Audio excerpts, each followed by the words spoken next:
Teman-teman, sampai berjumpa lagi dengan saya. Kali ini kita akan melanjutkan topik kita minggu yang lalu yang berkaitan dengan bimbingan dan konseling. Minggu yang lalu kita telah mempelajari bahwa pelayanan bimbingan dan konseling itu diberikan kepada seluruh siswa. Dan kita sudah mengerjakan beberapa pertanyaan pembimbing sehingga kita bisa jauh lebih memahami bahwa bimbingan dan konseling adalah untuk semuanya dan ditujukan untuk mengembangkan siswa menjadi seoptimal mungkin sesuai dengan tugas perkembangannya. Nah, kita akan pahami lebih lanjut dalam topik yang kedua ini karena kita akan membahas mengenai memahami peserta didik. Dalam buku panduan Anda bisa membahas bagian chapter selanjutnya di halaman 11, yaitu memahami peserta didik. Nah, berikutnya kita akan membahas dahulu mengenai layanan bimbingan di sekolah. Apa saja sih layanan bimbingan di sekolah itu?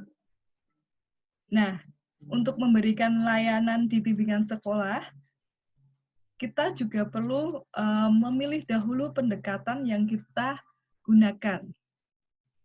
Ada beberapa pendekatan dalam bimbingan di sekolah. Ada pendekatan krisis, remedial, dan preventif. Maka kemarin kita mendiskusikan mengenai apa saja yang bisa kita lakukan di sekolah. Mengapa kok konselor, anak yang dipanggil kayak gitu ke BK atau oleh guru BK atau wali kelas yang mempermasalahkannya seakan-akan kok itu hanya anak-anak bermasalah. Nah, ini adalah tergantung pendekatan yang digunakan. Kalau pendekatan krisis itu ya ada permasalahan kemudian diselesaikan. Nah, pendekatan remedial juga seperti itu. Namun biasanya remedial ini lebih ke hal-hal yang terkait dengan behavioristik perilaku setelah melakukan kesalahan atau apa. Nah, kemudian ada remedial. Kalau preventif lebih ke tindakan pencegahan begitu.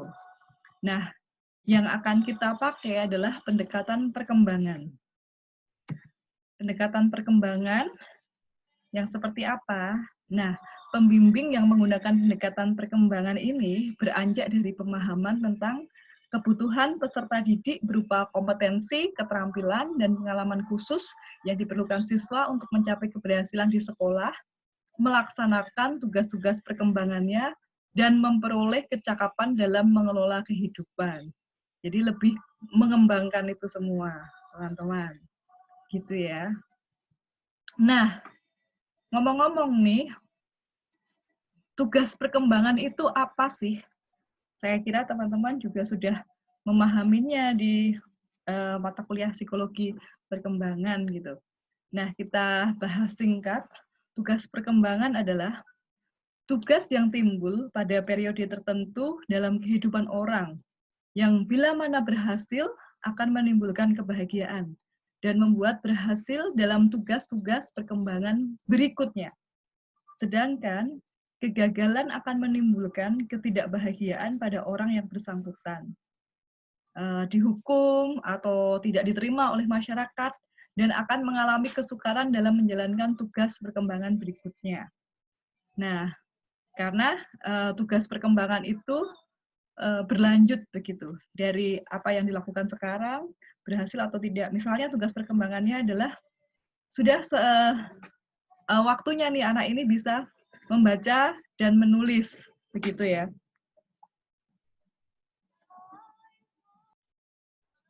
Nah, tetapi karena dia belum bisa membaca menulis, ya dia tidak bisa mengikuti pelajaran selanjutnya sehingga bisa saja nih menimbulkan ketidakbahagiaan, frustrasi pada si anak itu karena dia belum bisa membaca dan menulis.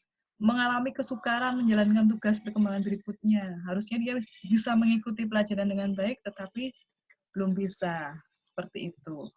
Nah, yang akan kita bahas adalah tugas perkembangan anak sekolah dasar. tugas-tugas perkembangan anak sekolah dasar apa saja ya? Nah, yang pertama adalah mempelajari keterampilan-keterampilan fisik yang diperlukan untuk permainan-permainan yang umum atau lazim. Jangan membayangkan tugas perkembangannya apa ya. Sebenarnya anak-anak SD ini kan memang masanya bermain, maka di kemarin ada mata kuliah permainan anak gitu ya. Dan memang kalau Anda lihat anak-anak itu energinya sangat besar. Nah, ini masuk tugas perkembangannya, yaitu mempelajari keterampilan fisik yang diperlukan untuk permainan-permainan yang umum. Jadi memang anak-anak SD banyak permainan yang membutuhkan fisik kayak gitu ya. Membangun sikap yang sehat terhadap diri sendiri sebagai makhluk yang sedang bertumbuh. Belajar bergaul, menyesuaikan diri dengan teman-teman seusianya. Nah, sebenarnya dengan bermain itu tadi juga bisa menjadi sarana untuk bergaul, menyesuaikan diri dengan teman-teman seusianya.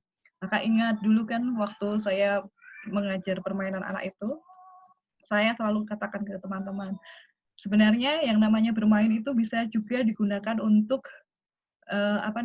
screening. Anak ini punya masalah enggak ya pergaulannya? Apakah dia tidak ikut bergabung dengan teman-temannya bermain kayak gitu, atau dia menyendiri saja, atau nah tentu ya memang ada yang nggak suka bermain begitu, tapi perlu kita lihat apakah itu konsisten demikian atau tidak. Maksudnya konsisten ya, kadang-kadang bermain, kadang-kadang tidak, ataukah dia menjadi anak yang terkucilkan. Nah, ini perlu observasi yang tidak hanya sekali lihat begitu loh, terus mengambil kesimpulan. Kita harus punya data yang kuat. Nah, berikutnya, mempelajari peran sosial yang sesuai atau tepat sebagai pria atau sebagai wanita. Nah, anak usia SD sudah saatnya bagaimana kita melihat anak-anak ini sebagai laki-laki, sebagai perempuan gitu ya. Tidak hanya aktivitasnya, bagaimana juga menjaga diri, terkait juga karena anak-anak SD itu sudah mulai balik ya, ada yang sudah mulai menstruasi misalnya kayak gitu. Maka harus kita ajari bagaimana menjaga diri, bagaimana menjaga kebersihan, dan bagaimana memperlakukan laki-laki dan perempuan dengan tepat. Misalnya saja nih persoalan menstruasi begitu. Kadang-kadang menjadi malu gitu dan menjadi bahan olok-olokan. Maka perlu tugas guru untuk membantu tugas perkembangan siswa bagian ini. Lalu mengembangkan, nah ini tadi mengembangkan keterampilan-keterampilan dasar dalam membaca, menulis, dan berhitung. Calistung ya, yang SD itu memang jadi tugas perkembangan untuk anak-anak SD. Lalu mengembangkan kemandirian, ya sesuai dengan usianya. Lalu mengembangkan pengertian-pengertian, konsep-konsep yang diperlukan untuk kehidupan sehari-hari, mengembangkan suara hati, moralitas, dan nilai-nilai, mengembangkan sikap sosial terhadap kelompok-kelompok dan lembaga-lembaga sosial. Nah, kalau ini nih, suara hati, moral gitu ya. Kalau saya pernah membaca bukunya Montessori itu, anak-anak SD itu dalam masa PK untuk mengembangkan suara hati, moralitas. Maka kita perlu menekankan juga melalui pengembangan karakter begitu ya. Mengapa sih kita sebagai pendidik perlu memahami tugas perkembangan peserta didiknya? Nah, tentu ada beberapa alasan. Pertama, menolong pendidik menentukan tujuan-tujuan pendidikan di sekolah. Nah, termasuk bagaimana kita memberikan layanan bimbingan dan konseling itu. Nah, ini. 2, menolong dalam menentukan waktu yang tepat bagi usaha sekolah. 3, merupakan sumber motivasi bagi anak untuk mempelajari, melakukan apa yang diharapkan oleh masyarakatnya. Nah, kita bantu anak-anak ini. Oh, ini sudah saatnya anak memahami mengenai hubungan sosial yang baik, bagaimana bersosial dengan baik, bagaimana mengembangkan suara hati. Maka nanti kegiatan-kegiatan di sekolah itu ada kegiatan apa saja ya yang bisa membantu anak-anak untuk berkembang. Selain melalui pembelajaran, melalui kurikulum yang sudah ada, kurikulum 2013 misalnya, atau kurikulum lain yang cocok, sekolah biasanya juga mempunyai visi misi, atau kayak misalnya di PGSD begitu kan ada profil lulusan PGSD, misalnya open minded, diskreta karitas, nah magis kayak gitu. Nah, kita perlu membuat jargon-jargon gitu yang berkaitan dengan tujuan pendidikan di sekolah, bersama-sama dibicarakan dengan guru, kepala sekolah di dalam rapat komite juga bisa kayak gitu.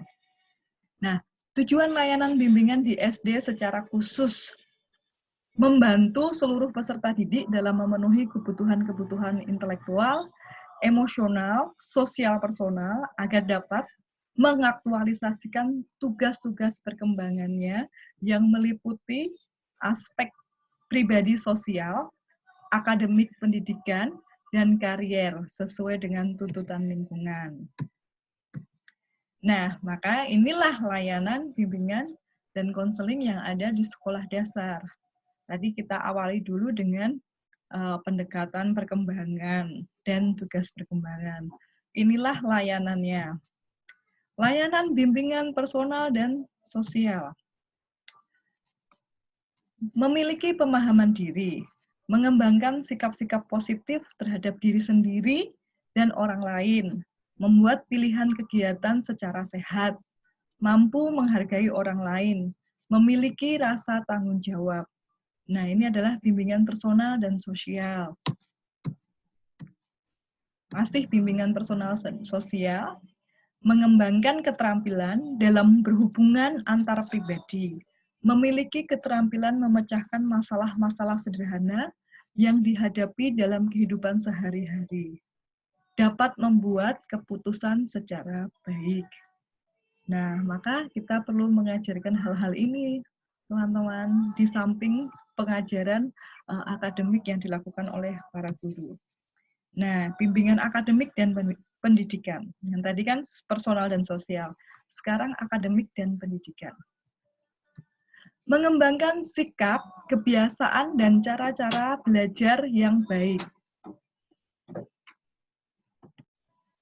Ya, perlu kiranya kita mengajarkan anak bagaimana sebaiknya belajar yang baik.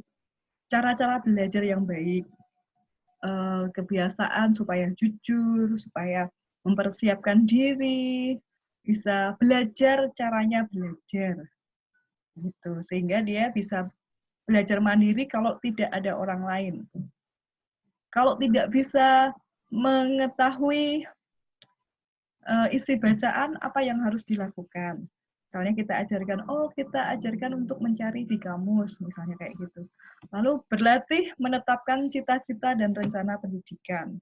Meskipun masih SD, kan kita juga perlu membuat visi ke depan, apa yang bisa diraih oleh mereka.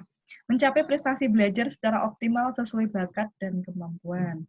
Memiliki keterampilan untuk menghadapi ujian. Nah, ini misalnya mencapai prestasi belajar secara optimal sesuai bakat dan kemampuan. Ternyata salah satu tugas dari guru juga melihat bakat dan kemampuan dari siswa. Nanti Anda bisa belajar, berlatih observasi, oh ini kayaknya anak-anak ini cocok untuk diikutkan lomba ini, lomba itu, misalnya kayak gitu. Banyak pengalaman orang-orang yang merasa tertolong, oh ternyata saya bisa mengembangkan bakat ini, karena dulu waktu SD pernah disuruh lomba ini sama guru, misalnya gitu. Awalnya malu-malu, tapi didorong oleh gurunya. Nah ini kan luar biasa sekali kalau teman-teman bisa menjadi orang yang sangat membantu kehidupan seorang anak ini di kemudian hari. Nah, lalu bimbingan karier. Mengenali macam dan ciri berbagai jenis pekerjaan. Mengembangkan kesadaran dan penghargaan terhadap berbagai jenis pekerjaan yang ada dalam masyarakat. Mengeksplorasi arah pekerjaan. Mengembangkan cita-cita terhadap berbagai pilihan pekerjaan dan belajar merencanakan masa depan. menyesuaikan pengembangan kemampuan, keterampilan, dan minat dengan kecenderungan arah cita-cita pekerjaan.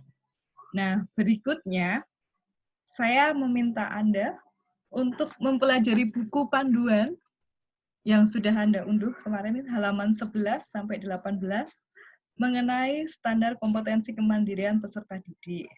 Ada 10 landasan hidup religius, perilaku etis, kematangan emosi, kematangan intelektual, kesadaran tanggung jawab sosial, kesadaran gender, pengembangan pribadi, perilaku kewirausahaan, wawasan dan kesiapan karir, dan kematangan hubungan dengan teman sebaya. Nanti setelah ini kita akan mengadakan diskusi. Silahkan belajar secara mandiri.